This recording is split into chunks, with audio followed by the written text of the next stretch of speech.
Thank you so much for inviting me to speak today. I'm here because we're truly in the middle of an epidemic. Distracted driving is just getting worse, and we really, really have to do something about it. So, again, I'm Jamie White. I've founded Allie's Way in honor of Allie Estelle White, who was killed September 29th, 2019.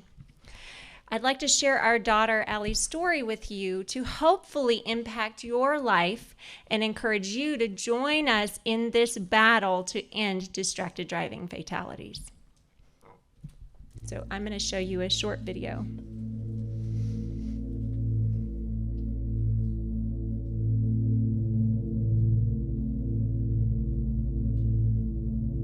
The day that it happened, we came home from church, and the boys were getting ready to go to soccer, and Allie wanted to go because she loved watching her brothers play soccer. When they got to the soccer field, my husband parked in the closest possible parking spot to the field. He parked right beside a median, which was in full view of incoming cars. He got Allie out of her car seat, put sunscreen on her, and he leaned in for a split second to put the sunscreen away.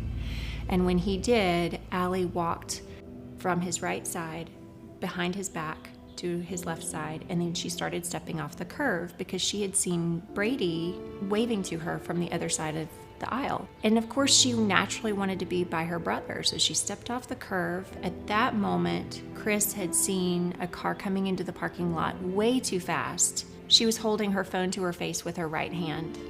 She didn't look to make sure there were no pedestrians. Her boys in the back were yelling at her to stop. My husband tried to pull Allie up and out of the way. He was actually right beside Allie at that point, because when he saw her coming into the parking lot too fast, he immediately went by Allie's side and tried to move her.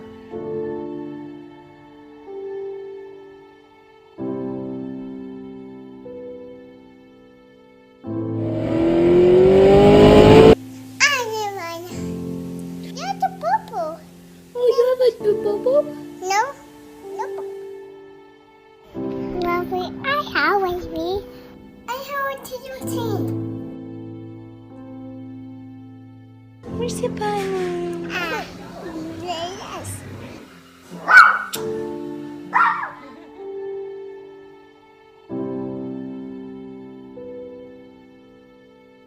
It was too late, and as I said, she was going too fast. So he tried to pull her up out of the way. He couldn't get her out of the way in time, and the driver ran over my daughter in front of my husband.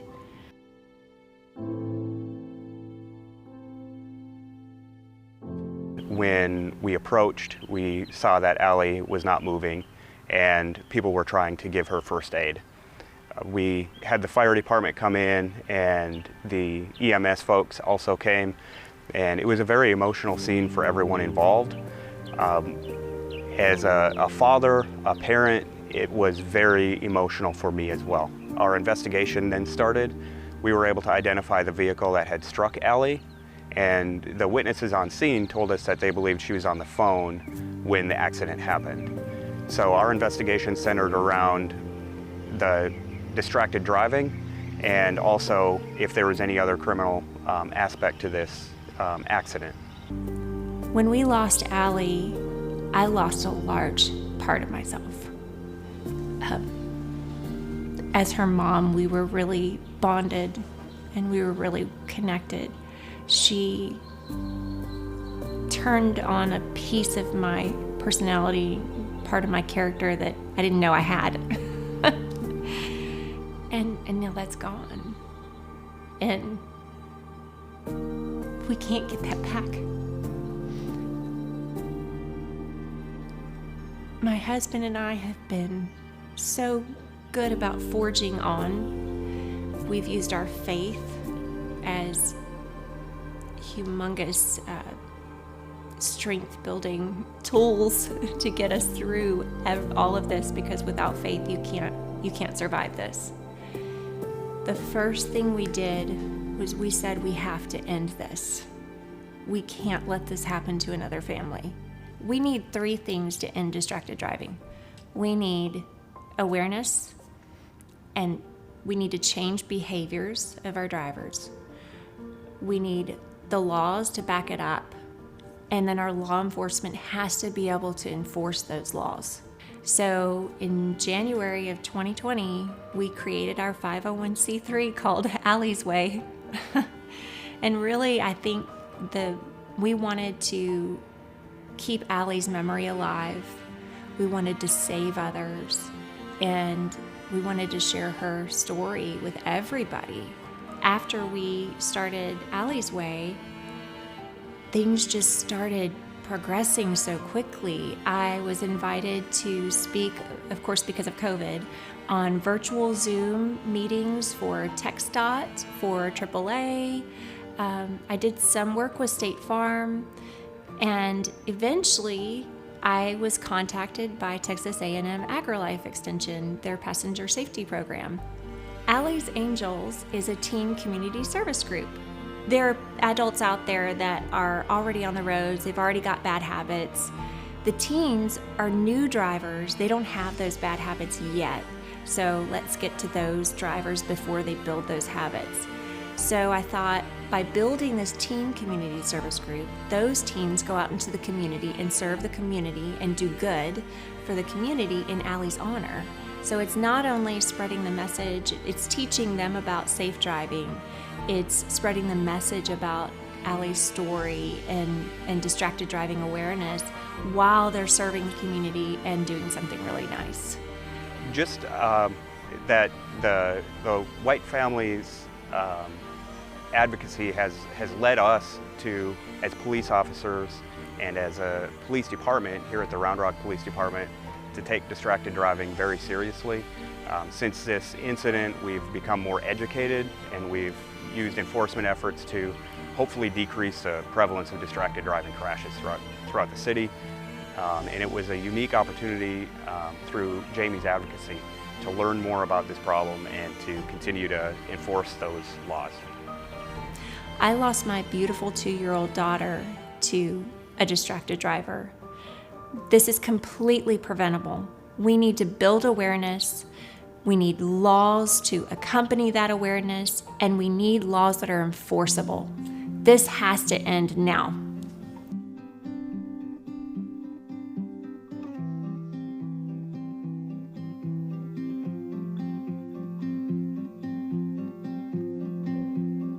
When you find that you're in a hurry and you need an escape,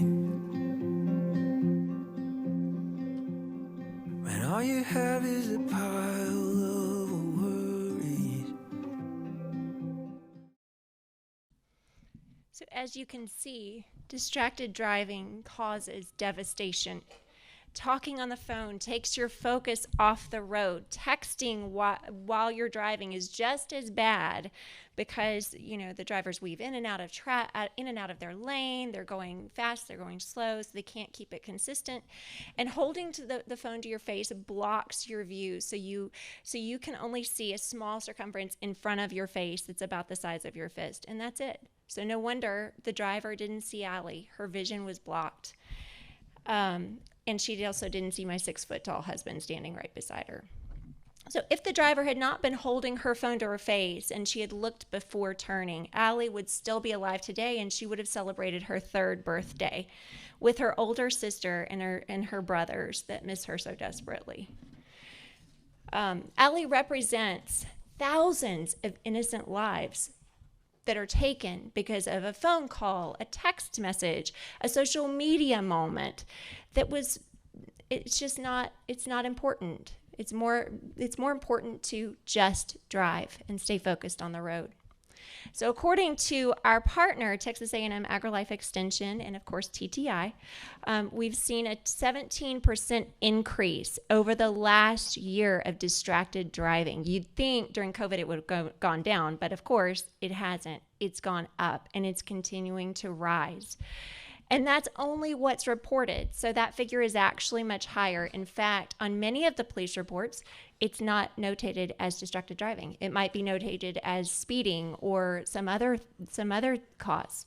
So we truly, if we're going to make the roads safer, we have to work together, and it's going to take a village. You are the solution. So together we can end this epidemic. In fact, 89% of drivers, if you'll go to the next slide, please. And the next slide. 89% of drivers say that no one should text and drive, but they think they're the exception because it hasn't happened to them yet. And the truth is that they have become complacent. I even had a father of 2 young boys come up to me and admit he'd been texting and driving for 4 years, but he'd never had an accident, so he's completely fine. But he hasn't killed anybody yet. And I'm sure the woman that killed Allie didn't know she was going to make that mistake that day. So the power of community is so great. We need to have discussions like, do I need to respond to my manager when I'm driving, even though I know it's unsafe? And the answer is no. Just pull over. We need to make those allowances for those employees and those drivers to have that time to pull over safely, to have those conversations. And that's a good thing, because it not only shows the employees that they're more important than risking their life for a phone call or a text, but it also prevents potential collisions that could cost not only increased rates on auto insurance, but also health costs, long-term health costs, lawsuits. You're looking, the financial dollars that are spent on a collision or a fatality are immense. And then you've also got the time off of work, for, mental health or injuries caused by this. So it's just not worth it. And then when there are fatalities, the loss of human life is life altering. You never get that back. You're never going to be the same person. I know, because I'm not the same person I was before I lost Allie. So if you'll okay, so here is one of the resources you can use to keep yourself and others safe on and off the clock. Allie's Way is such a proud partner of Safe to Save. So I've partnered with Safe to Save because they're an amazing organization, and now I work with them. They have a phenomenal way of holding drivers accountable through reward system. So according to Texas Transportation Institute, if you'll go to the next slide, they've done a research study. When drivers used Safe to Save, they saw a 25% decrease in distracted driving behavior long-term of these drivers that actually use the Safe to Save app. This is phenomenal. Guys, if we could get everybody doing this, can you imagine the impact we can make? And it's not, monitoring them or regulating them. It's rewarding them for doing something they should be doing anyway, keeping the phone out of their hand. And all you have to do is just put it on the holder or put it down, and you continue to build points and increase your safe driving score, and you can compete in competitions. So we really, really encourage using that app. When you earn points on the app, you can download it, and when you earn points, you can use them at local restaurants, local merchants, and even now they're going to have a website where you can buy merchandise with your points. As I said, we also host safe driving competitions within organizations, within schools. So the people with the highest safe driving score can earn rewards. And these are sponsored by businesses, local businesses. They get the recognition for that, because as a business, it's phenomenal to it's great public relations for a business, just to know that you're supporting safer roads within our communities. So I highly encourage you to try the app, check it out. I know it's going to save a lot of lives, and I know it's going to change behavior. Since losing my daughter so senselessly, I've been fighting to get drivers off the phone, but I can't defeat this beast. It's really a beast, and I can't defeat this beast on my own. I truly, truly need everybody's help. I've been traveling across the state of Texas because it is so important to me. I can't even fathom hearing another case like Allie's. So we need to do something. And you guys are so empowered to do it. You already are motivated about, saving lives and keeping our roads safe. I mean, you're here, and that's the first step. So now we just need to take the next steps to get everybody else off the phone. You can check out our website. We can talk about future speaking opportunities with your businesses, your local communities. We can talk about safe driving competitions within your businesses, within your communities, working with Safe to Save. And I'd be thrilled to let you have our PSA so you can share it out with your employees as well, or anybody within the community that you feel needs to have that, message, to stay off the phone. So let's work together to make distracted driving a thing of the past. We want to make it a complete faux pas, just like, drunk driving, just like all the other things that we shouldn't be doing on our roads. And my final thoughts on that is I always say the last thing is keep both hands on the wheel. Drive hands-free every day because it's Allie's way. So thank you so much for having me. It really is an honor, Michael and everybody with the Permian Road Safety Coalition. Thank you so much for inviting me. Thank you to Safe to Save for being a phenomenal partner with Allie's Way. And God bless you guys.